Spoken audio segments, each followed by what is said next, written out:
Death and life are in the power of the tongue. How many of you have been hit over the head by a well-meaning Christian who literally belts you with the verse because they don't like what you're saying or how you're saying it? That is not what the verse is saying.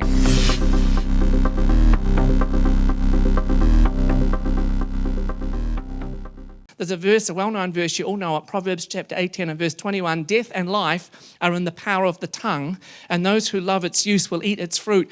And I'm going to paraphrase that verse this way. Life outcomes are in the jurisdiction of the tongue, and those who are wise, strategic, and intentional in its use will reap great benefits. And I've deliberately paraphrased it to bring out its meaning because, most Christians do not understand this verse and they misuse it. So let's go on a little bit of a journey and unpack this verse and see what it actually means. First of all, this verse does not say that every word we say brings life or death.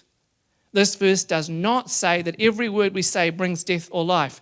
Death and life are in the power of the tongue. How many of you have been hit over the head by a well-meaning Christian who literally belts you with the verse because they don't like what you're saying or how you're saying it? That is not what the verse is saying. Absolutely not. It does say that the tongue can be used in strategic ways to bring forth consequential outcomes. And so let me try and define the difference for you. And if you're guilty of doing this, no worries. Revelation wakes us up, and there's actually a far more profound meaning to this verse, which will shape your life and the lives of those around you. This verse is not to promote paranoia about the words we use. That's not what it's for. Unfortunately, the prophetic movement in the earth today has a stronghold in it, which uses this verse as a fuel, a paranoia fuel about the words that people use. If you've been in that, could I encourage you, step away from that, step out of that. It's a stronghold. It's very powerful. It's very blinding. The verse is not to promote paranoia about the words we use. Paranoia promotes fear. Poor people, they get, oh, you shouldn't have said that, and then they live in fear for the next week. Paranoia not only promotes fear, it also promotes a hypercritical attitude. So suddenly we're hypercritical. Have you ever been around Christians? You just can't, you might as well shut up because you can't say anything right because they're going to beat you up about what you say and how you say it. That's not much fun. So let me give you a word of wisdom. Rather than attempt to control everyone else's speech, harness yours. Rather than attempt to control everyone else's speech, harness yours. This verse is not intended to be a microscope about every sentence and word we say. This verse is about the long-term fruit our lives produce and the power of our tongues to determine that fruit. That's actually what this verse is about. It's not about a pedantic, hypercritical microscope worrying about every little detail, every word we say. It's actually about the power of the tongue to shape things long-term over our life. It's about having a healthy respect for the government that's been invested in our tongue. This verse does encourage a healthy respect for the government we carry and the power that government has to determine the direction, impact, and shape of our lives. And so the verse says this: life and death are in the power of the tongue. Let me put it this way. So in the power of, literally in the Hebrew is in the hand of. In the power of, literally in the hand of. Let me read it that way. Death and life are in the hand of the tongue. So this phrase, in the hand, as you can tell, means in the power, but it also can mean in the authority of, in the care of, or in the jurisdiction of. This is my choice. In the jurisdiction of.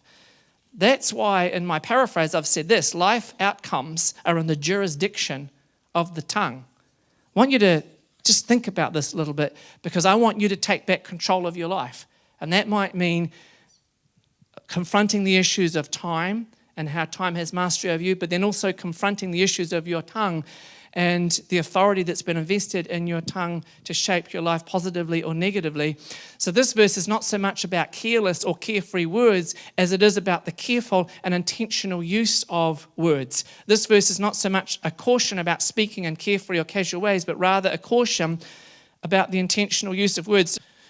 Death and life is what we call a merism. If you've never heard that word, let me add it to your vocabulary. M-E-R-I-S-M, merism. A merism is two contrasting parts of the whole referring to the whole. So when we talk about death and life, we're talking about the two extremes and everything in between. So a merism takes two parts of the whole so that we can describe what the whole is. And so when it says death and life, it's talking about the whole of your life. That's actually what it's talking about. That adds a different focus. Death and life, in other words, death and life and everything in between. The whole of your life is actually in the power of your tongue. How many of you can appreciate that? Gives a bit of a different meaning to it than what we often think about. We can intentionally bring forth all manner of things in our lives. The tongue can be used to bring forth life and death and everything in between. To put it another way, the tongue can be harnessed to bring forth life and death and everything in between. And I use the word harnessed because the word harnessed is intentional. What the verse is getting at is you can intentionally use your tongue to shape your life in positive ways. One of the main ways the power of self-determination manifests is actually through the tongue. We often don't realize that we carry government. Most humans don't realize they carry government. You carry government. It was given to you by God. But also realize that words by themselves can be neutral. This is where we get our prophetic friends stuck in their stronghold, and they put great authority on every single word you say, and it's just simply not true. Words can be neutral. How many words do you say in any given day that are neutral? They're not positive, they're not negative, they're neutral words. Pass me the butter. How are you doing today? They're just neutral words. A word by itself doesn't have government. The issue is not the words themselves, it is the government behind the words that's the issue. A word can be just a word, or a word can carry government. I love you. I just said it flippantly, nonchalantly, because that's what I do every time when I see this person. I love you. Or I can say, I love you. I'm looking at Sue because she's the closest there. I love you. I love you. And, you know, there's authority, there's government because of my intentionality. And I've directed the government that I have as a free will being, I've directed it towards somebody. That word has government on it. And so just because somebody says a word, I hate you. Well, that might have government behind it, or it might not. It might be a flippant throwaway statement. And of course, I don't recommend you say things like, I hate you. But sometimes we misunderstand. It's not the words, it's the government that's the issue. One of the main ways that government manifests is through the tongue. The power of self-determination is given to us, but we choose if we use it or not. That's why the verse says, those who love its use. Death and life are in the power of the tongue, and those who love its use will eat its fruit. You know, people that talk a lot do dominate in life. And maybe you have an issue with talking too much. This is free, by the way. It's not in my notes.